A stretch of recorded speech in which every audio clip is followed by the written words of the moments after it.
Welcome to Purpose and Profit podcast. We are live on Blab and recording for iTunes as well on the audio Purpose and Profit. I am pleased beyond chocolate ice cream to welcome Paul. Tell me, is Zelizer?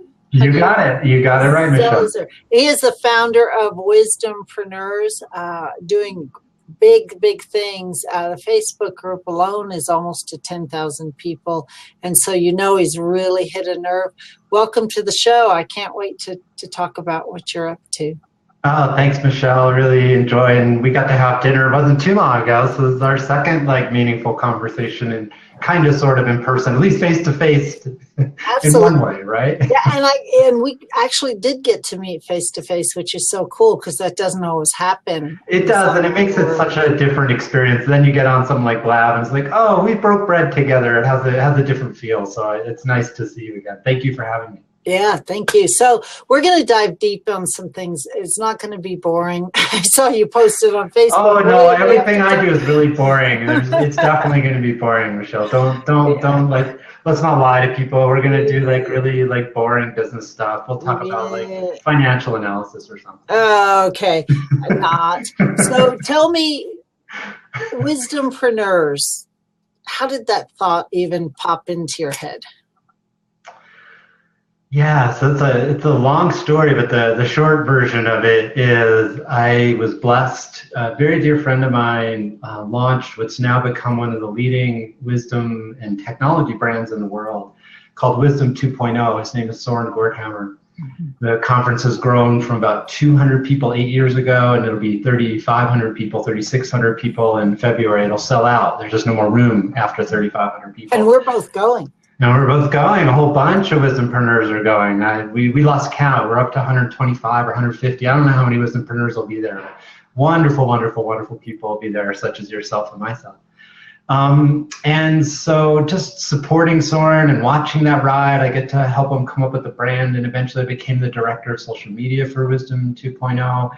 And as just the relational person that I am, but even more so, somebody who's really passionate about the transformative power of conscious entrepreneurship, what we were noticing, Soren really intended that conference to be for the techies, the coder at Google or the project manager at Facebook. And there are a lot of techies. But even more than that were the small transformation or social change-minded entrepreneurs like yourself and myself, Michelle. And what was happening is that more than half the audience were the entrepreneurs who had an app for meditation or a transformative coaching program or a consultant who used mindfulness or awareness. And the main stage was about what Twitter was doing or Google was doing or Arianna Huffington. It was exciting to see the big names, but you and I don't have the kind of budget that Google has, even if we're doing really well in our businesses. So how we implement these kind of practices are really different. And that tribe wanted to talk, and we talked this morning. He's like, I love that you guys are here, but this is a wisdom and technology brand. And that conversation led to the Desire, which led to Wisdompreneurs. We did a breakout session at Wisdom 2.0 2013. We had 120 people there, and people didn't want to leave, and we started a Facebook group, and that was about 2.5 years ago. And like you said, now we're up to almost 10,000 members. We just incorporated last month. We're getting ready to launch our first book called The Wise Entrepreneur.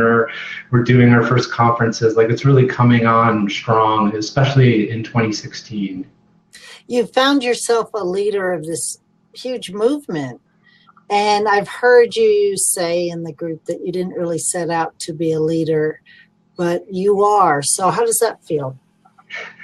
Yeah, I like to joke, the only way you can really understand my story is through the archetype of coyote, and we both live in the southwestern US, so we know what that means. If you're not from the southwest or you're not sure, coyote is the native people here use coyote to represent the trickster. Every culture has a trickster, and my journey has been a coyote journey. I ran away. I like to joke I was a refugee from Westchester County, New York, where Martha Stewart and IBM corporate headquarters and PepsiCo corporate headquarters, and I ran away from that. And my early 20s came to New Mexico and built a straw bale house and was interested in gardening and solar. And I was a a social worker, and I was a broke social worker living this sort of dropout New Mexico. I'm helping people, but I am definitely not a business leader kind of life.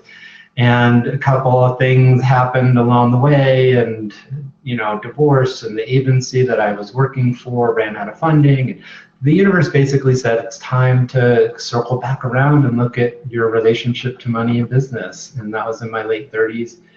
And here we are 8 or 9 years later, and I'm on the forefront of a global movement, which I ran away from. And now I'm a leader. Different? So what's it? I'm a member of Wisdompreneurs, but I want to hear from the leader himself. What makes it different as opposed to other entrepreneur groups that we both belong to? What's the special flavor of Wisdompreneurs? In some ways, it's part of a larger set of movements. I don't think we don't see ourselves. I don't see us as like we are the movement. We're part of a larger movement of there's a waking up happening on planet Earth, and there is an awareness. The story I tell is that the majority of human beings on planet Earth spend the majority of their waking hours at work, right? I love my daughter. I have a 15-year-old daughter. I spend more time working than I do with my daughter, right? I have great friends. I love to exercise and be in the mountains. I work more than I'm in the mountains, and I work less than most Americans, right? Mm-hmm. So there's this concentrated attention in the realm of work. It's where spiritual teachers tell us that attention is one of the most powerful forces in the universe. And if there's that much concentrated energy in terms of work, because that's what we're doing with most of our time, when it was time to reinvent myself, I was kind of, like doing community work and social work. It's great. My dad calls us do-gooders, right? It's great to be a do-gooder and help people, but you're on the fringe. By definition, our culture doesn't value social services or helping professions. They tend to be among the lowest paid, which says we don't put value on those professions. And I'd done a lot, done 18 years of it. I was pretty done. And I was ready to go where the horsepower was. And I stepped into that, and it turned out it was right at the right time. This sort of explosion of global conscious business interest was happening. And Google was launching the Search Inside Yourself program, and Harvard Business School was doing an authentic leadership program because we almost had a global economic meltdown in 2008. And the leadership at Harvard Business was like, we're training some of the world's leading business, and like we almost had a global economic meltdown. What's our self-responsibility, our collective Harvard responsibility for launching leaders that seem to have no ethics? They seem to not be authentic. They seem to be chasing money. So I came right at the right time, just by accident, by coyote, however that was. And the entrepreneurs who had an interest in centering practice and deep attention to values and not just chasing the money, but launching something that would do good in the world and had a lot of impact, as well as was successful in business, there was a desire for a different kind of community than existed, one that was less about internet marketing claims of how awake you were, and more about how are we actually with each other, and less about certain styles of marketing, and more about how do we create deep, meaningful community, both online and off. And it was the right message. I had done many, many, many years of community organizing offline. Some of my mentors lived at Taos Pueblo, the oldest continually inhabited building in North America. They know how to do community in a way that most of the dominant culture doesn't. And we started bringing some of those practices online, and I guess people liked it. One of the things that is interesting about the group is you're very vocal about inclusiveness. And I notice that when something out in the world at large looks to you as though it's not inclusive, or looks as though there's a feeling of exclusivity, I hear a plane. You hear a plane? Ooh. So I'm curious, is that changing? Has that changed much? So let me back up, because I'm sure heard the story of the Muslim guy in Texas that brought a homemade clock to school, and then it all blew up in his face. I mean, that's blatant racism, I think. Yes. Right. I'm not qualified to talk about it, but that's what it appears to be. it doesn't look like it's changing, and yet we must be changing. We're a more conscious society than we were years ago, aren't we? The conversation's heating up, Michelle. I think it's in its early stages. There's kind of this conversation of inclusivity. We talk a lot about this in Wisdompreneurs. Diversity is one of our core values, and we're one of the few wisdom organizations that I know that right from our inception, we said we're going to put diversity. We have 5 core values, and diversity is one of them from our start, but not circling back, after 10 or 20 years, like, oops, maybe we should think a little bit about more inclusivity. This is a really hot topic. It's also a really hot topic in the startup world. That you see the larger tech companies are getting called out and starting to respond. Apple just did a major report about how they've made huge progress about the number of hires of people of color and women, particularly in positions of leadership at Apple. And we're doing this book called The Wise Entrepreneur, and one of our contributors is a guy named Wayne Sutton, who just did something called the Diversity Inclusion Conference about diversity in the technology sector, and that just happened like last week. And last week, and they had to close it at 450 people, and they were turning people away. And then they did a career day, and they had to shut the doors and turn people away at 650 people. So this is a hot topic. It's not going away. It's heating up. It's the Reverend Justin Jackson was in Silicon Valley a couple months ago, and he was calling out the tech companies and the startup culture in Silicon Valley. We've been talking about it in the Wisdompreneurs Network. In Wisdom 2.0 2013, a bunch of us got together and we were like, there's an issue here. There's 2,000 people here, and a lot of the faces look like me, right? And there weren't so many faces that didn't look like me. And I live in New Mexico, which is the largest proportion of people of color in the United States, proportionately to who lives here because of the Hispanic population and the Native American population. So that's not normal for me to go to a conference and actually have people not look like me, especially since much of my work as a social worker was in the pueblos and in the small towns of northern New Mexico, which might be 80% Hispanic or 70% Hispanic. So I walked into a room of 2,000 people. We had an incredible conversation, but the vast majority of people were white in that room. And I'm not the kind of person who just shuts up and goes away about that. And one of the other people who also doesn't just shut up and go about her way about that is a wonderful woman named Allison Raby.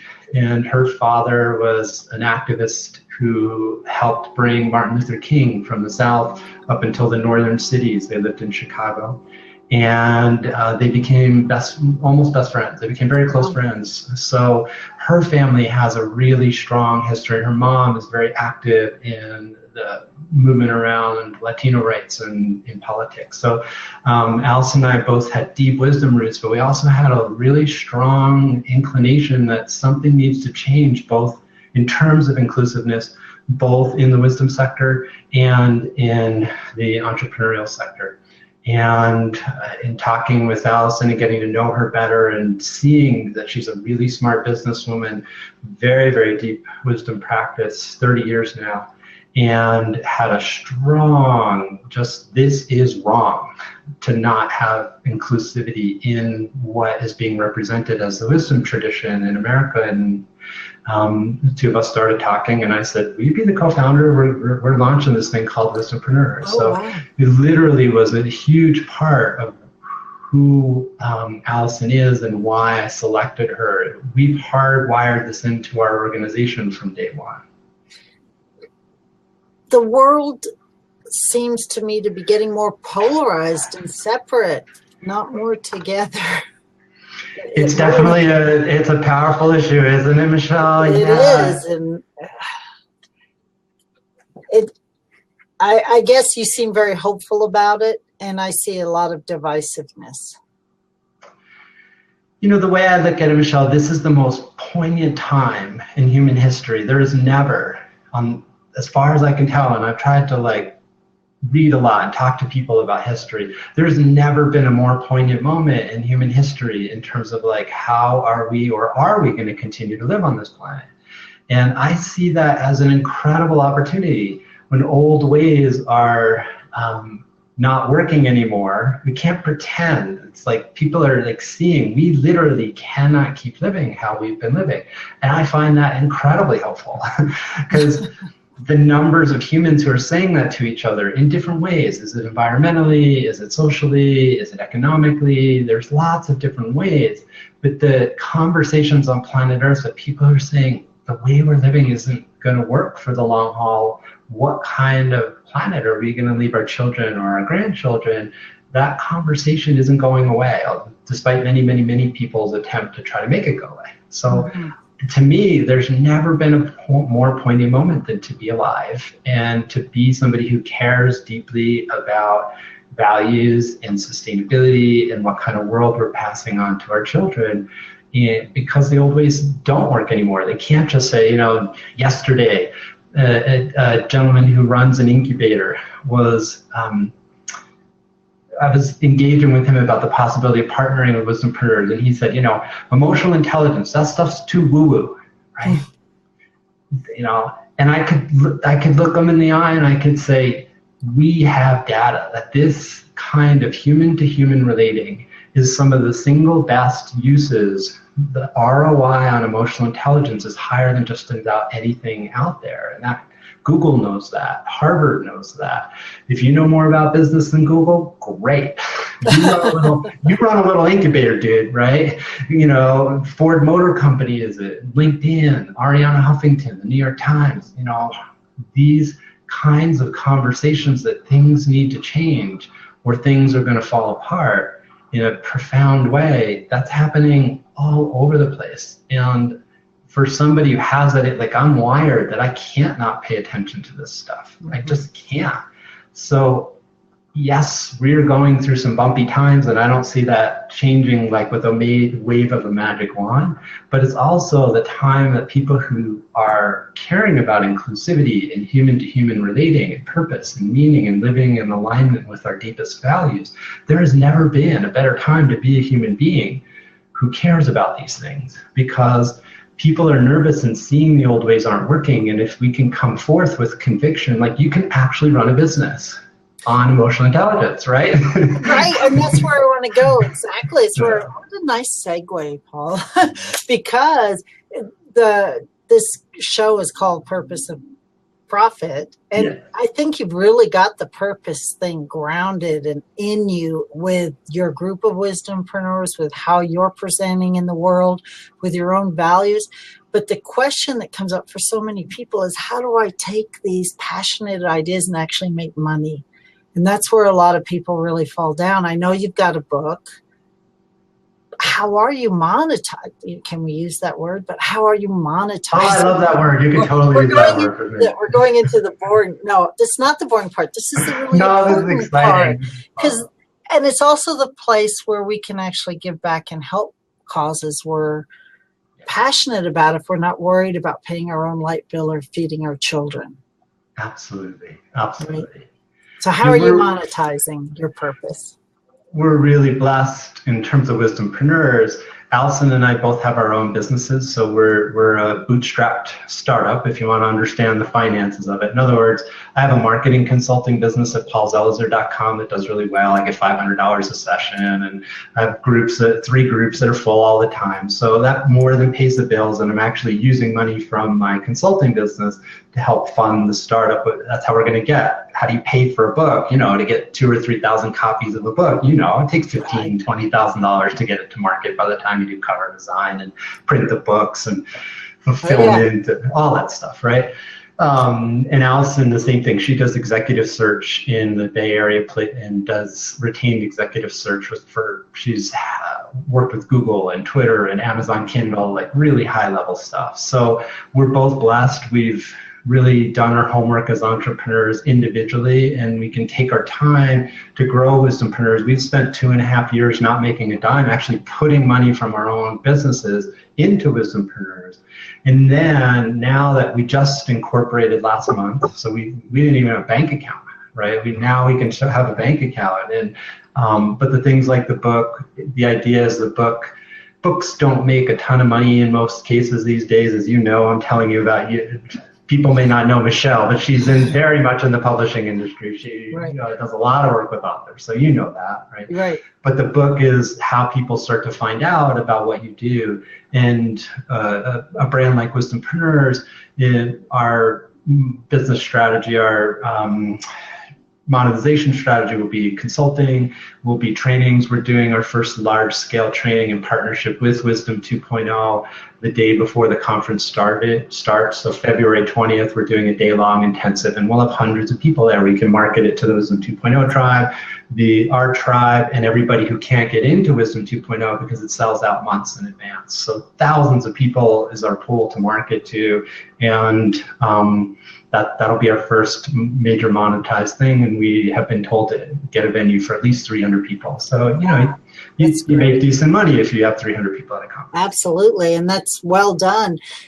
So where I see a lot of people and talk with a lot of clients where it sort of falls apart for them is you're in this old business, you're a consultant, you have a marketing company. Right. Is that your passion? Are you like moving because, I don't want to say you don't like it anymore, but are you burned out of that and you're trying to move to the new thing? Do you see the two working together? Are they two separate passions?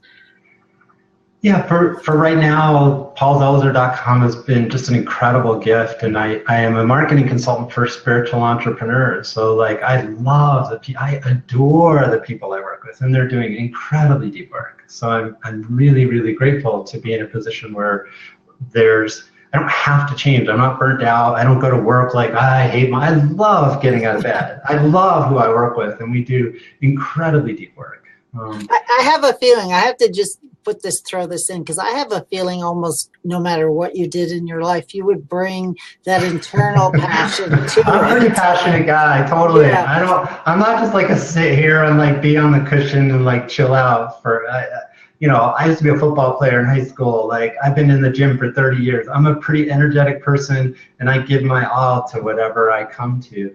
The piece for me, Michelle, it's really about, I went through a process about 18 months ago. We didn't know when we did this breakout session and the group we didn't know we were starting a business. We knew that people wanted to talk to each other. We just showed up, right? It's a little bit like Twitter, where, Blab is built on Twitter. Twitter was an accident. They were building this other thing, and that thing crashed and burned, but along the way they started this thing called Twitter as a way to talk to each other, and went viral, and it just kind of blew up, and now Twitter's Twitter, right? You can't imagine, Twitter's an accident, but literally, do the research. You'll find out that Twitter was an accident.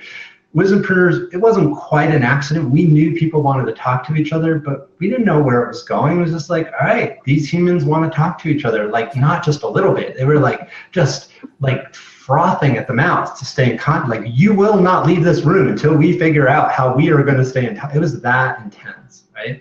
So we figured out how to stay in touch. Who's on LinkedIn, who's on Twitter, who's on Facebook, who's on Google+. Most people are on Facebook, so we started a Facebook group, and we all went our separate ways, and we started talking. Before we knew it, we had 1,000 people, maybe 3 months later, and then we hit 2,000, we hit 3,000, it just kept growing, right? People.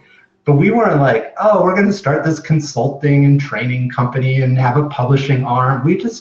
People wanted to talk. And that's one thing I'd say. It feels to me like a lot of folks who are starting wisdom businesses are coming from a self-referencing place, right? What do you mean by that? It's all about what I want. I studied some modality that I thought was really great, and I want to bring this modality into the world.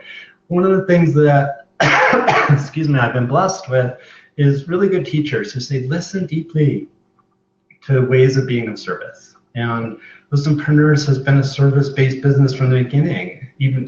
We haven't even been a business yet. We've just been being of service. Right? That's tweetable for anybody watching and viewing. Listen deeply to ways of being in service. That's the key to marketing.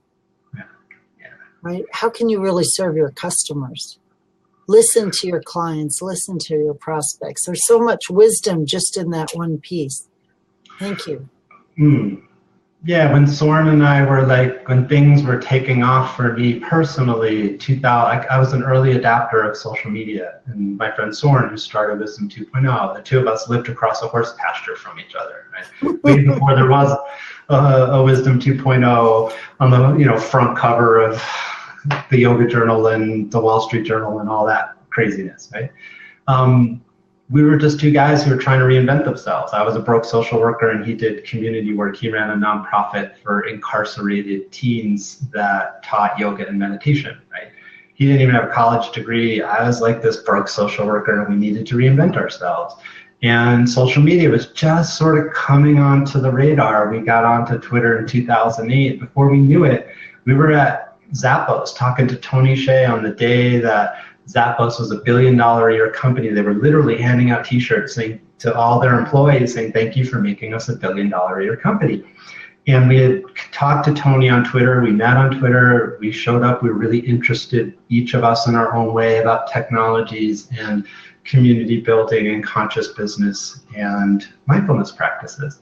And Tony was also interested in that intersection, $1 billion a year corporate CEO, and two guys who lived in this little town, not even Santa Fe, but an hour north of Santa Fe with 750 people in the whole valley, right? But we met on Twitter and the conversation was just human to human about this planet we live on needs some transformation, and what does that look like?